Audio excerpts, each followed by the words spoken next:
बिस्मिल्लाहिर्रहमानिर्रहीम। जी अब करी वज़ाइफ के मुअज़्ज़ज़ सामीन व नाज़रीन, अस्सलामु अलैकुम। रबीउल अव्वल का ख़ास अमल अल कहारू।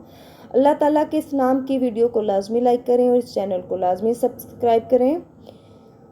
जो रिस्क के बंद ताले खोल देता है, ये रबीउल अव्वल का ख़ास अमल है। रोज़ी का मसला है, रोज़ी की बंदिश का मसला है, आपके साथ आपके रिस्क में बरकत नहीं है, आपके कारोबार में बरकत नहीं है, तो आपने ये अमल करना है। आपने ये जो अमल है नमाज इशा के फ़ौरन बाद करना है। जब आप नमाज इशा अदा कर लें तो इसके बाद आपने अल कहारू की तस्बीह करनी है, जो आपने 111 दफ़ा पढ़ना है। अव्वलो आखिर आपने दुरूद इब्राहिमी पढ़ना है और इसके बाद अल्लाह ताला से आपने जाए नमाज पे ही बैठकर सजदे में जाकर गिड़गिड़ा कर दुआ करनी है। तो इंशाअल्लाह ताला अल्लाह के इस नाम पाक नाम की बरकत से अल्लाह पाक आपके लिए रिज़्क़ के बंद ताले खोल देंगे। जज़ाकल्लाह।